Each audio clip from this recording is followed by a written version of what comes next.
In 2002, in Kochi city in Kerala, a Navy officer was once walking on the road. He was trying to cross the road probably. And at that time, he was hit by a vehicle and he died on the spot. It was a very tragic accident and it was a high-ranking Navy officer. And in the local news, this became a huge thing. People were outraged and all the newspapers and TV headlines, it was splashed over, and the general feeling among the public and among the reporters was that traffic accidents are going up. So everywhere the talk was traffic accidents are shooting through the roof, and what is police doing to control it? Now, a couple of days after this incident, there was a press conference conducted by the police commissioner, who happened to be my friend.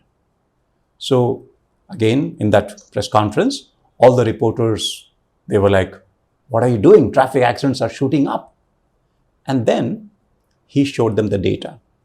And if you looked at the numbers, you would find that the number of traffic accidents was exactly the same. There was absolutely no change over the months. But then when he said that, one reporter objected. He said, "No, how can you say that? That Navy commander, he died." And then my friend said, "The rank of the person who died has nothing to do with the accident rates." Now, when you hear this, it may feel like my friend was being insensitive, but I would argue it is the opposite. When a death happens, anyhow, especially in a traffic accident, a death is tragic no matter whether the person is a high-ranking officer or maybe a low-ranking person or a civilian. It doesn't matter. A death is equally tragic. And yet, we pay attention when the news is something that we can relate to, when it creates outrage, when it's big news, so to say. Now, here in this case, that reporter who asked a question, which is like, what about that Navy officer? In his mind, he was taking that one incident which created huge emotion, strong emotion in him, and he was allowing it to influence his judgment about the number of traffic accidents. Logically speaking, we can all say that, oh, maybe he was not very balanced or he was making a mistake. But the reality is, it is not just him. All of us. I have seen people who are very educated, they are very successful in their professional lives, they are very intelligent, they are obviously quite rational most of the time, and yet, when it comes to social, political, economic issues, quite often their judgment is quite distorted. So then, why do we display this poor judgment, not just as individuals, but as groups, even as societies and countries? Here is what is happening. This is not a coincidence, there is underlying reason. When we try to make sense of the world, let's say you're trying to understand or trying to make sense of what is happening in this country, in India. The fact is that the world is very large. It is very complicated. There is just too much stuff happening. So it is not possible for us to look at all the information out there. And very rarely, I would say almost never, do we ask for data before we come to conclusions. So then how do we draw conclusions about what is happening around us in the society? We do that through the information that is fed to us. And very often we make sense of the world through stories, especially stories that are strongly emotional, that invoke strong emotion like outrage or anger or fear, and sometimes even positive emotions. So emotional stories determine our belief system, determine our judgment about what is happening in the world. And very specifically, psychologists talk about something called availability heuristic.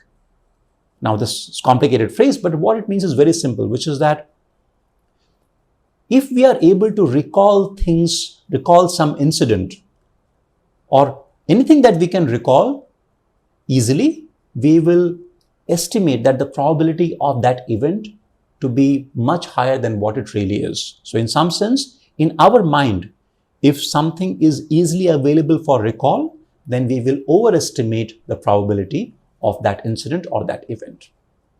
Now, this is not the whole thing. This is not the whole story.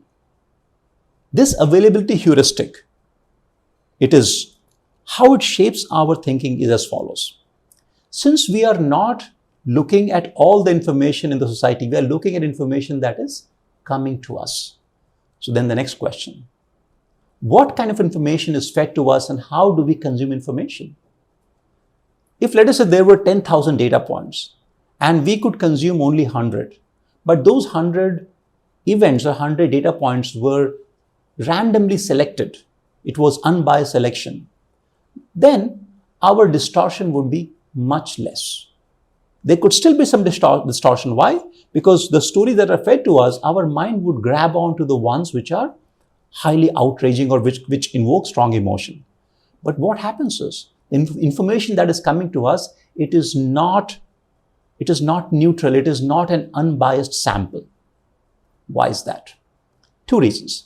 It can happen at a conscious level, but it can also happen unconsciously. Now, the information that you consume, I consume, most of it comes today from social media channels, from online reporting, TV channels, and to some extent newspapers. Now, if you are, let us say, somebody on social media, or if you're a newspaper reporter, it is quite likely, not guaranteed, but quite likely that you want to give information, or you want to share something which will grab the attention of the audience, maybe even go viral. Now, if let us say some tragic incident of, let's say a tragic accident has happened, or let's take even a worse scenario, let's say some rape has happened, a brutal rape which has occupied the imagination of people, and everybody, we are all feeling angry, we're feeling outraged.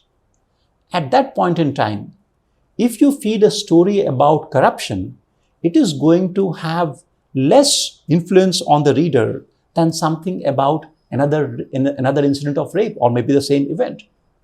So in such cases, the information is selectively cherry-picked such that it will resonate with us. It will tell us what we are thinking about, or what, in some sense, not that we necessarily want to hear, but what our mind will latch on to very, very quickly. And if you are a newspaper reporter, let us say, it is also possible, again, I'm not making an accusation, but it is possible that you are competing for market share. So other people, if they are reporting about some incident, and you're talking about something else which people do not pay attention to, then you will lose out on the attention of your audience. So it also becomes quite often a race for grabbing the attention of your audience.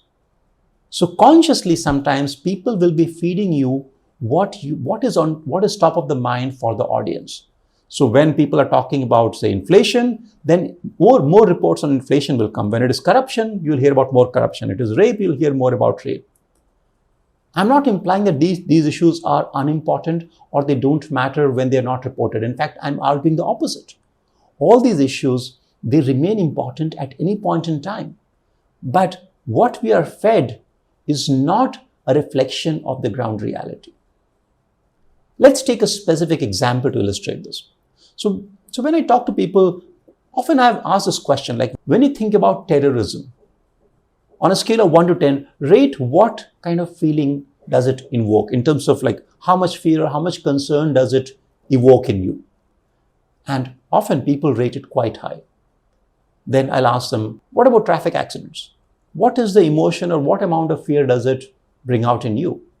And very often, when we think about terrorism, the amount of fear we feel is much higher than what we feel when we think about road accidents. But now, let us look at some numbers. The number of deaths in incidents of terrorism in India in 1 year is typically less than 100. And if there is no major, like some single large incident like what tragically happened in Pahalgam or in Pulwama, if you don't have those incidents, the numbers are, even in double digits, they can be fairly small. But what about traffic accidents? Every year, 150 to 170,000 people, more than 1.5 lakh people, die of traffic accidents. In fact, it is very likely that you know multiple people who have been in traffic accidents, either injured or unfortunately sometimes even killed. And yet, most of us do not know of many people who have been victims of terrorism. Now, I'm not implying that terrorism is a threat to be taken more lightly, But all I'm saying is that the basic point is very simple, which is that our judgment as to the threat that is posed to your safety by terrorism versus road accidents, it is not reflective of the ground reality. Before I close this, I want to just ask you a question, which probably you also have in mind. Fine, even if we make misjudgments, does it really matter? And the answer is yes, it does matter. Here is why. Whatever gets our attention as a society, that is where society's resources are allocated. So the problems which grab our attention will get more resources, and the ones that do not, even if they are more painful, they will not get the attention they deserve. So unfortunately, traffic accidents do not get the attention they deserve. And in the incident of Cyrus Mystery, when he was killed, on the road they found certain construction problems which made it very accident prone. And after this incident was reported, you know what happened? Because of the attention, the NHAI took steps, they remodeled that place, and now that danger is removed from that point. Why? Because our attention was directed to that. So what we pay attention to individually and collectively, it truly matters. So then, what does it mean for us?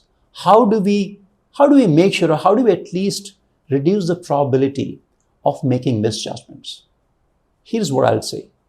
Whenever you hear of something which creates strong outrage or anger or some strong emotion, first of all, remind yourself that at that time, most likely your judgment is not going to be very good. And therefore, ask for data. Look at the numbers. In short, whenever you have this outrage or anger, before you believe anything, double click. You will still be angry, you'll still feel that outrage, but you will more likely come to the right answer.